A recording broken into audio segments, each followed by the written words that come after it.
She came in crying to quit. The CEO stopped her and said, "Stay with me tonight." Hello everyone.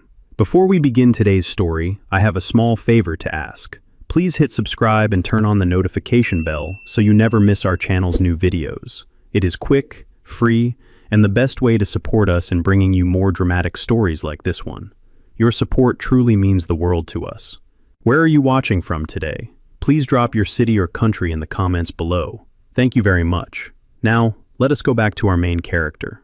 She stands outside the executive floor, her hands trembling so badly she has to press the resignation letter flat against her chest to keep it from shaking. Her eyes are swollen and red, the kind that tells you she has already cried in the restroom, in the elevator, and once more in the quiet hallway where no one could see her fall apart. She takes a breath, counts to 3, and knocks. "Come in," a man's voice says from inside. She steps into the office of the company's chief executive officer. The room is larger than her entire apartment. Floor-to-ceiling windows look out over the city, traffic crawling below like a distant river of light. The air smells clean, expensive, and calm. Too calm for the storm inside her. "I am sorry to interrupt," she begins, but her voice cracks before she can finish. She swallows hard. "I need to quit." The words finally land, heavy and final. She lowers her eyes, waiting for the dismissal she expects. She has rehearsed this moment all night. She has promised herself she will not cry again. But the tears come anyway, sliding down her cheeks without permission. The man behind the desk does not speak right away. He stands up slowly, buttoning his jacket, watching her the way someone watches a fragile object that might shatter if handled the wrong way. He is calm, controlled, and unmistakably powerful. This company answers to him.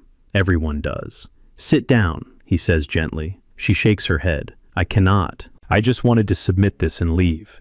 He walks around the desk and closes the door to the office. Not loudly, not aggressively, just firmly enough that the click echoes in the quiet room. Then he turns back to her. "Please," he says, "sit." Against her better judgment, she does. Her knees feel weak, and the chair catches her before she realizes how exhausted she is. She wipes her face with the back of her hand, embarrassed, angry at herself for breaking down here of all places. "I am done," she says again, this time steadier. "I cannot keep pretending everything is fine. I have been blamed for things I did not do. I have been spoken to in ways that no one should accept. I tried to handle it quietly, professionally, but I am done." He listens. He does not interrupt. He does not offer excuses or quick solutions. When she finishes, the silence stretches between them, thick with everything she has not said. Finally, he speaks. "Stay with me tonight." Her head snaps up. Confusion flashes across her face, followed immediately by alarm. "I am not that kind of person," she says, pushing her chair back slightly. "If this is inappropriate, I will leave right now." He raises one hand, stopping her without touching her. "That is not what I mean." "Then what do you mean?" she asks, her voice shaking again, this time with anger. "Because I came here to quit, not to be tested, not to be cornered, and not to trade my dignity for a paycheck." Something changes in his expression. Not irritation, not surprise, something closer to respect. "Good," he says quietly. "That is exactly why I asked." She stares at him, not understanding. Her heart pounds in her ears. She came here expecting to be dismissed, ignored, or quietly replaced. She did not expect this.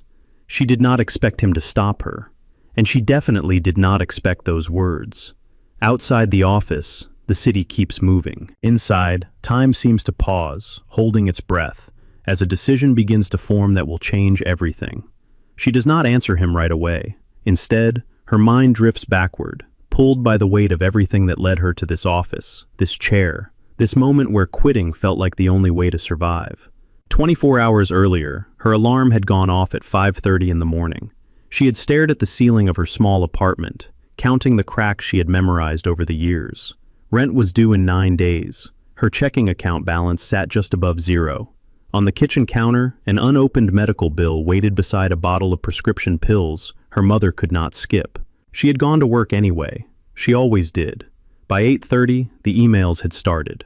A project delay, a missing signature, a report someone forgot to submit. By 10, Her manager had called her into a glass conference room and shut the blinds. "You are becoming a problem," he had said, his voice calm, rehearsed. "Mistakes follow you." She had wanted to argue. She had the documents. She had proof. But experience had taught her something important. Proof did not matter when the blame was already assigned. At noon, a coworker she once trained avoided her eyes in the break room. At 2, another manager copied her on an email that quietly shifted responsibility onto her shoulders. By 4, she realized what was happening.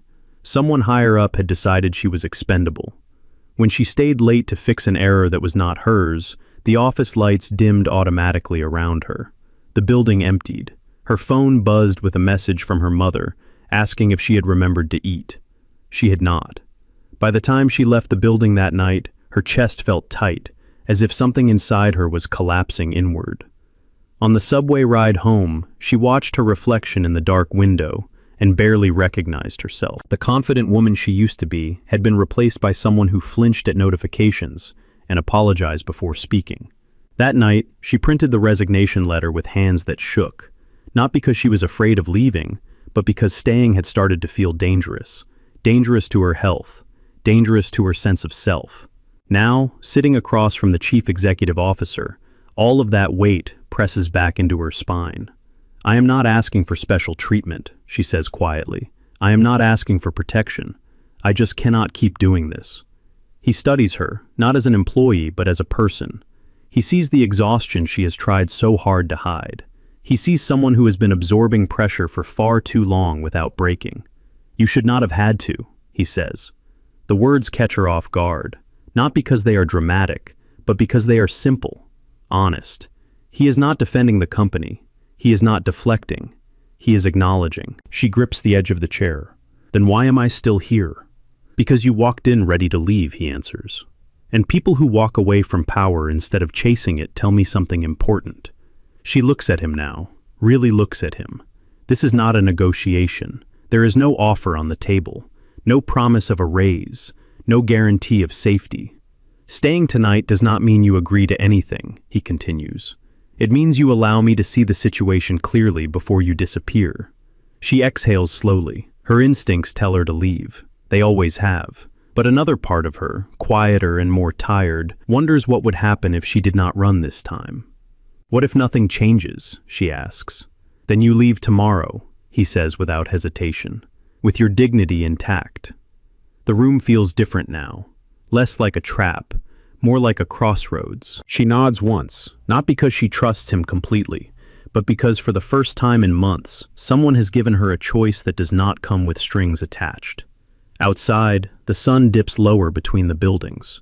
Inside the office, the night begins to settle in, and with it, the first step of a test neither of them will forget.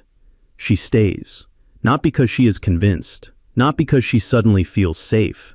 She stays because she has already decided that if she leaves, it will be on her own terms, not because fear pushed her out the door.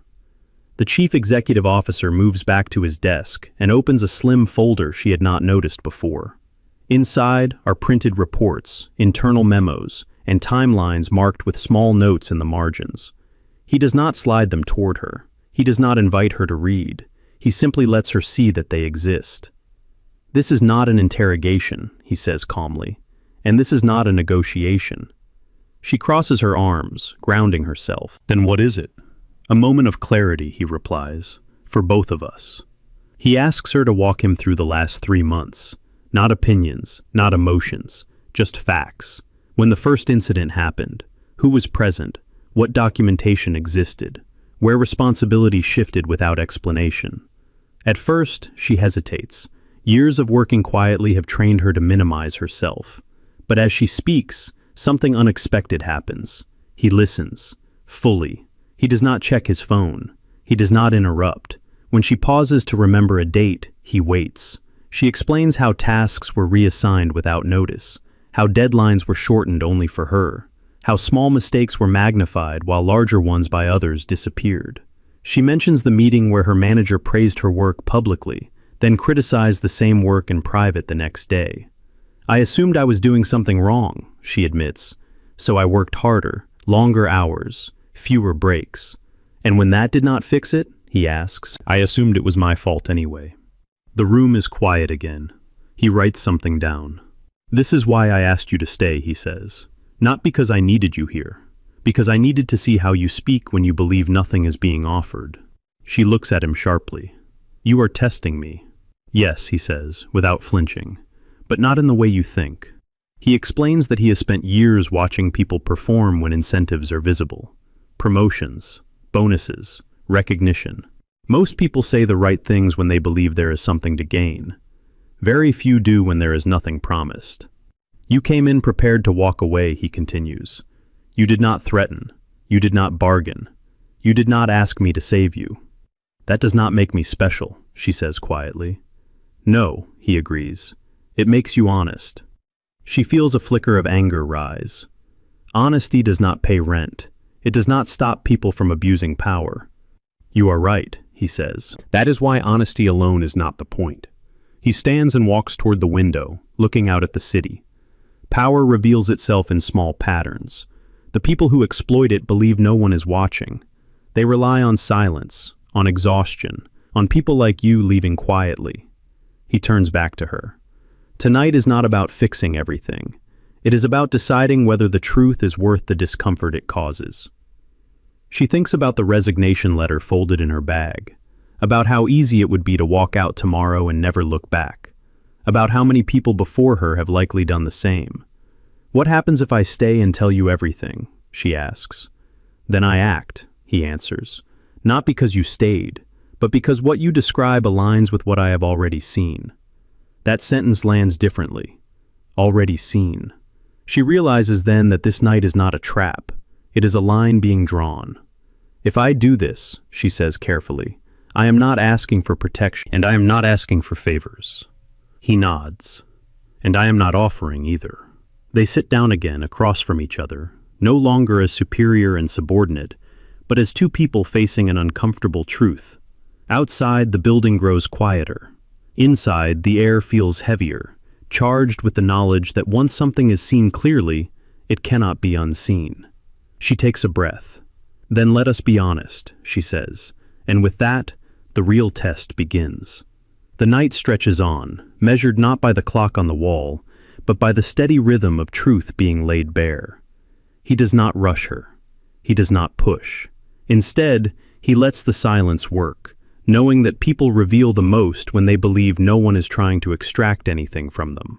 She speaks carefully at first, choosing words the way someone chooses steps across thin ice. Then, slowly, she stops editing herself. She tells him about the performance review that praised her attention to detail, followed by a private warning that she was not a team player. She explains how access to shared files was quietly restricted, how meeting invitations stopped appearing on her calendar, how decisions were made without her and later blamed on her absence. As she talks, he cross-references dates with the notes in his folder. He does not react, but she notices his pen pause at certain names, certain patterns. You were isolated, he says finally, systematically. She nods. I thought it was just me. I thought if I worked harder, it would pass. That is what they count on, he replies. People blaming themselves instead of the structure around them. He tells her, then, what he has not said aloud yet. Over the past year, employee turnover in one specific department has quietly increased. Exit interviews have been vague. Complaints have been inconsistent. Nothing actionable on its own. But when placed together, they form something else. A design. I suspected a problem, he says. But suspicion without a witness is noise. She stiffens. So I am a witness. You are a mirror, he corrects. I needed to see how someone behaves when they believe they are alone with power, when there is no promise of rescue. She studies him, searching for arrogance, manipulation, some hint that she has been used. What she finds instead is restraint. He could have intervened weeks ago. He could have summoned managers, demanded explanations, forced outcomes. He chose not to. Why wait? She asks. Because intervention changes behavior, he answers. But observation reveals character. That answer unsettles her more than anything else he has said. It means this was never about speed. It was about certainty. He leans forward slightly. Tell me something. When you walked in tonight, did you expect me to save you? She thinks for a moment, then shakes her head. No, I expected you to accept my resignation and move on. And yet you stayed, he says. Not because you trusted me, because you trusted yourself. She does not know what to say to that. The building is almost empty now. Cleaning staff move quietly through distant hallways. The city outside glows softer, less aggressive, as if the night has dulled its edges. He closes the folder. Here is what will happen next, he says. Nothing. At least not yet. Her eyebrows knit together. Nothing?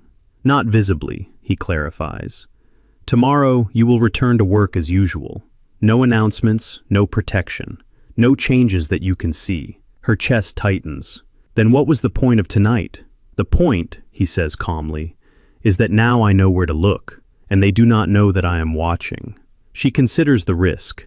Staying means exposure. It means continuing to walk into a system that has already tried to push her out.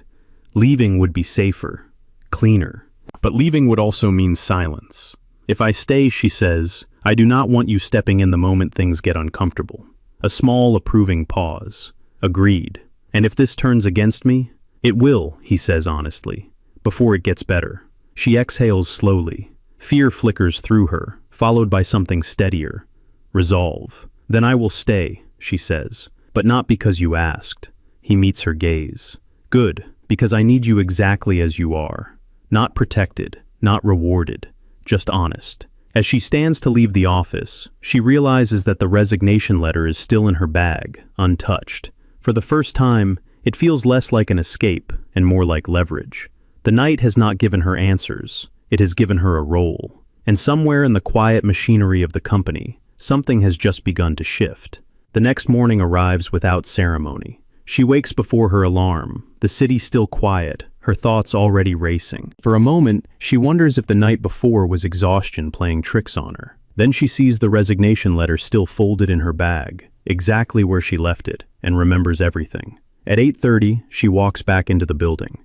Nothing looks different. The lobby hums with the same low conversations. The security desk nods as usual. The elevator doors slide open and close, carrying people upward who have no idea what has shifted behind the scenes. On her floor, the atmosphere feels unchanged, yet sharper. Her manager barely looks at her as she passes. A coworker offers a polite smile that does not reach their eyes. The workday begins, ordinary on the surface, tense underneath. By mid-morning, the first test arrives. An email circulates, copied to several senior staff members. It highlights an error in a client report. Her name is listed last, positioned as the quiet conclusion. She opens the attachment and scans it quickly. The error is real. It is also not hers. Her chest tightens, but she does not react immediately. She remembers the night before. No protection, no intervention, no visible changes. This is the moment she had been warned about. Her manager calls an impromptu meeting. Inside the small conference room, the air feels stale. He speaks calmly, professionally, explaining how the mistake slipped through and how accountability is important. The implication hangs, unspoken but clear. She listens. Then she speaks. I would like to clarify the timeline, she says evenly. The final version of this report was submitted after my access was removed. I documented that change and notified the team. The room stills. Her manager frowns. Are you suggesting someone else is responsible? I am stating what happened, she replies. I have the emails if anyone would like to see them. No one had expected that. Not the manager. Not the co-workers who had grown accustomed to her silence. The meeting ends quickly, unresolved. At her desk, her hands shake slightly, but she does not regret speaking. This is the line she agreed to hold. Across the building, in an office she cannot see, the chief executive officer watches quietly, not through cameras, through reports, through patterns, through reactions that shift now that pressure is applied. He notices who deflects, who grows defensive, who suddenly begins documenting conversations that never needed documentation before. By late afternoon, her manager stops by her desk. We need to talk, he says. She looks up. Of course. The conversation is tense, clipped, careful. He warns her about tone, about being perceived as difficult, about consequences. She listens without apologizing. When he leaves, her heart pounds, but something inside her feels steadier than it has in months. She did not back down. That evening, she receives a short message from an unknown internal number. "Thank you for staying honest today." She knows who it is from. There is no signature. She does not respond. The day ends without resolution. No public correction, no apology, no reward. Just pressure pressing back harder than before. At home, she sits on the edge of her bed, shoes still on, exhaustion settling deep into her bones. This is what staying costs. This is what silence used to save her from. And yet, beneath the fear, there is something else. Clarity. Tomorrow will be harder. She knows that now. The test is no longer theoretical. It is happening in real time, in public, where discomfort has witnesses. She folds the resignation letter again, not as an escape, but as a reminder. She can still leave, but tonight she chooses not to. Somewhere above the city, plans continue to form. Quietly, methodically. And for the first time, the people who rely on silence are beginning to feel exposed, even if they do not yet know why. The test has moved from words to action, and it is far from over. The shift begins quietly, but the tension follows her like a shadow. By the third day, the atmosphere around her desk has changed. Conversations stop when she approaches. Emails that once included her name, now excluded, then reappear hours later with carefully adjusted language. Someone has started documenting every exchange, copying managers who were never involved before. Pressure is tightening. She notices it most in the small things. A request returned without explanation, a meeting rescheduled without notice, a deadline moved forward and then questioned when she barely meets it. None of it is overt. All of it is intentional. She keeps working, she keeps records, and she keeps her voice steady. That afternoon, she is asked to stop by Human Resources. The message is polite, neutral, professional. Her stomach drops anyway. Inside the office, a representative greets her with a careful smile. There are printed documents on the table. Phrases like concerns, communication issues, and team cohesion appear repeatedly. Nothing concrete, nothing provable, just enough to make someone doubt themselves. She listens. She answers simply. She does not speculate. She does not accuse. When she leaves, her hands are cold, but her mind is clear. Across the building, the chief executive officer reads the summary of that meeting less than an hour later. He notices what is missing. No direct complaints, no dates, no evidence, just a familiar strategy. He compares it to 3 other files. The pattern aligns. That evening, he sends a single message. "Please come by when you are finished for the day." She hesitates before responding, then agrees. When she enters his office, the tone is different from before. Still calm, but sharper now. Purpose has replaced observation. "You were warned today," he says. "Yes," she replies, without specifics. He nods. That is intentional. She studies his face. "So now what?" "Now," he says, "you learn why I asked you to stay." He slides a document across the desk. Not a report, a summary. Redacted names, timelines, notes. "This is not just about you," he continues. "It never was." She reads silently. Each page describes a variation of her experience. Different roles, different months. The same slow erosion, the same quiet exits. Her throat tightens. They pushed people out. They selected them, he corrects. People who did not play along. People who did not flatter. People who believed work should speak for itself. She looks up. "And you let it happen." "I watched," he says, "because I needed certainty." Anger flashes through her, hot and sudden. "At what cost?" "At the cost of discomfort," he answers. "Never dignity. That line matters." She wants to argue. She wants to tell him that discomfort feels different when you are the one living inside it. But she stops herself. "What happens now?" she asks. He does not answer immediately. Instead, he closes the file. "Now comes the part where silence no longer protects them," he says. Her pulse quickens. "Are you asking me to testify?" "I am asking you to continue doing exactly what you are doing," he replies. "Document. Speak factually. Do not anticipate rescue." "And if they escalate?" she asks. "They will," he says calmly. The certainty in his voice sends a chill through her. "This is the point of no return," he adds. "Once I move, there will be consequences. For them. And visibility for you." She thinks of the warning from Human Resources, of the eyes that follow her now, of the resignation letter waiting at home. You could still leave, he says, as if reading her thoughts. Tonight. She shakes her head slowly. No, not now. He studies her for a long moment, then nods once. Then tomorrow, he says, things will begin to change. Not loudly, not all at once, but in ways that cannot be undone. She stands, her legs unsteady, but her resolve firm. As she walks out of the office, she realizes something important. She is no longer being tested. She is being trusted. And somewhere deep within the company, the people who believed no one was watching are about to discover how wrong they were. The undercover phase is ending. The reveal is coming. The escalation comes faster than she expected. By the end of the week, the pressure is no longer subtle. It is no longer quiet. It walks openly through the office, wearing professional language like armor. On Friday morning, she is called into a meeting with two senior managers she has never reported to before. Human Resources is present again. The door closes. The blinds follow. The tone is polite, concerned, carefully neutral. They speak about attitude, about alignment, about how her recent behavior has raised questions. Someone mentions that she seems resistant to feedback. Another suggests she might be struggling with stress. She listens, her heart pounding, every instinct screaming that this is the moment people disappear. This is retaliation, she says calmly. The word lands hard. The room shifts, faces tighten, pens stop moving.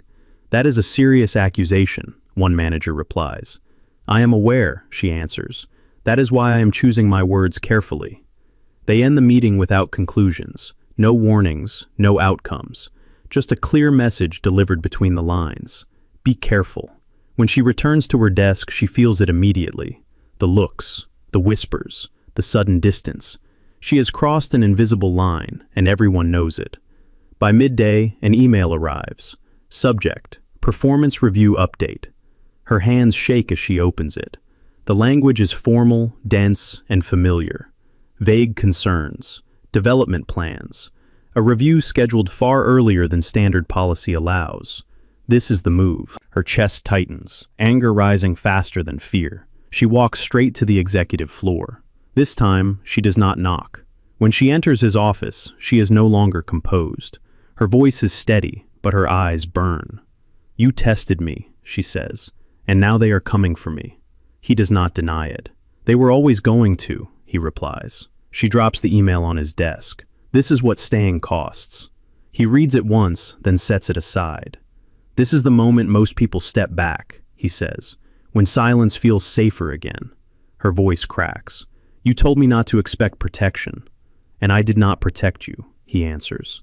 I prepared you. She stares at him, disbelief flashing into anger. Prepared me to be crushed? To be seen, he corrects. She laughs once, bitter and sharp. Seen by who? The people writing this? By me, he says quietly. And by the record that will remain when this is over. She steps closer to the desk, lowering her voice. You let it go this far. Yes, he admits, because now they have shown intent.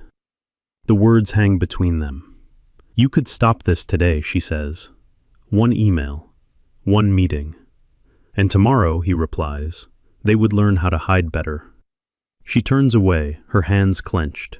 For the first time since she walked into this, doubt breaks through her resolve. I trusted you, she says, and now I am the one exposed. He does not raise his voice. He does not rush to reassure. You trusted yourself, he says. That is why this works. She shakes her head. I did not sign up to be collateral damage. You are not collateral, he says firmly. You are the line. She faces him again. And if this destroys my career? It will not, he answers. But it will test you in ways I cannot soften. Silence fills the room, heavy and unforgiving. Finally, she speaks. This is the last time I do this blind. If I stay, I need to know that there is an end. He meets her gaze, no hesitation now. There is, he says, and it is close. She nods slowly, her fear reshaping itself into something sharper. Then I will finish what I started, she says. But if you fail to act, I will not stay quiet. A pause. You will not need to, he replies. As she leaves the office, her pulse races, but one thing is clear. The test has turned public. Lines have been drawn, masks are slipping. This is no longer about endurance. It is about confrontation. and someone, very soon, is going to lose control. The shift happens on a Monday morning, not with an announcement, not with raised voices. It begins with a calendar invite sent at 6:45 a.m. to a select group of senior leaders. Mandatory, in person, no agenda listed. By 9, the executive conference room is full. She is not invited. From her desk, she senses it anyway. The sudden tension, the hurried footsteps, the way certain managers avoid eye contact as they pass. Something is moving through the company, quiet but unstoppable. At 10:15, her manager receives a message and stiffens. He leaves his office without his notebook. That alone tells her more than words ever could. An hour later, she is called upstairs. This time, it is not human resources. When she enters the room, she freezes. The chief executive officer sits at the head of the table.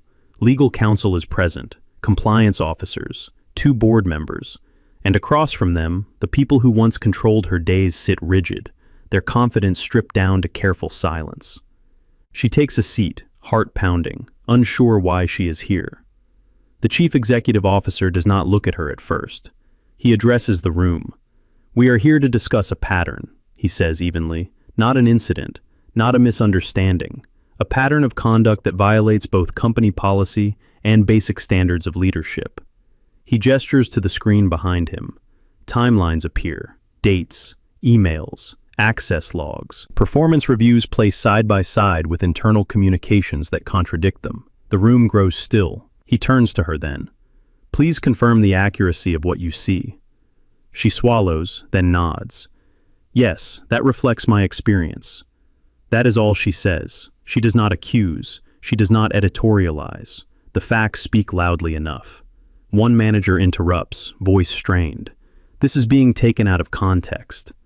"Then context will help," the chief executive officer replies calmly. "Legal?" The questions that follow are precise, unavoidable. Names are spoken aloud. Decisions once hidden behind vague language are dissected in real time.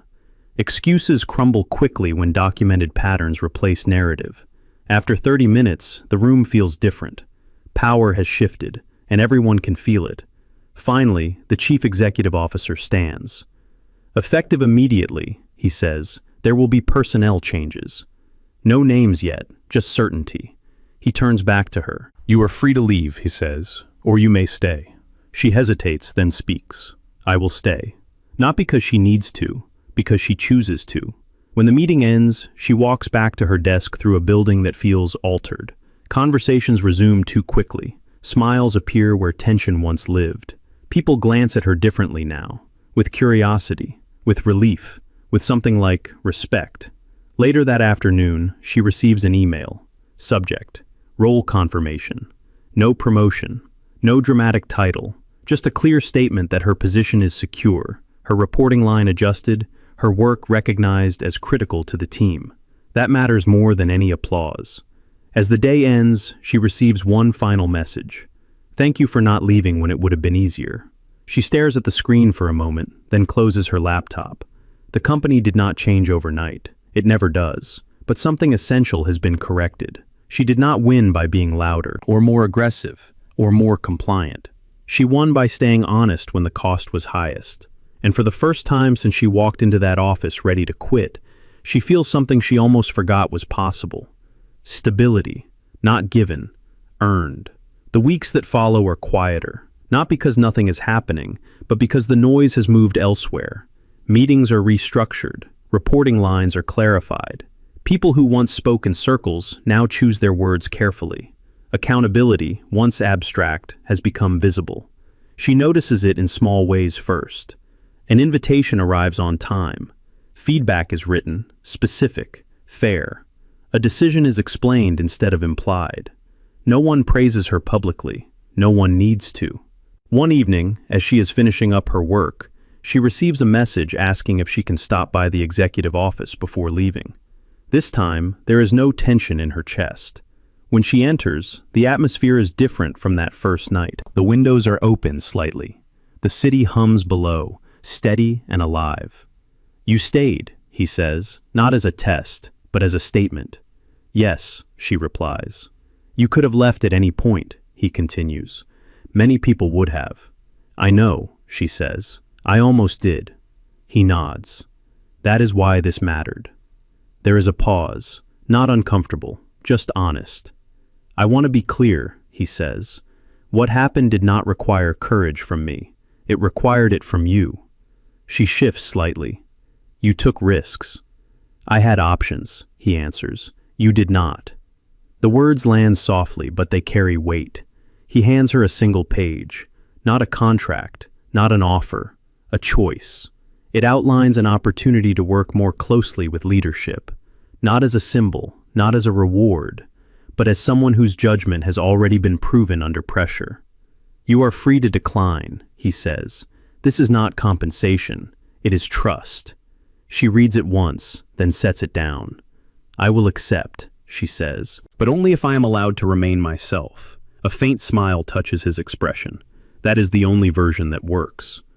As she leaves the office, she realizes something important. The resignation letter is no longer in her bag. She threw it away days ago without ceremony. It no longer represented freedom. It represented a moment she outgrew. Months later, when new employees join the company, they hear stories, not about her, about standards, about lines that cannot be crossed, about silence no longer being a shield. She keeps her head down. She does her work. She speaks when it matters. And sometimes, late in the evening, when the building has emptied and the city lights flicker on, she passes the office where it all began. The door is open now, not because it has to be, but because nothing needs to be hidden. She did not stay because she was asked. She stayed because she chose to. And that choice changed more than just her future. It changed the rules of the room.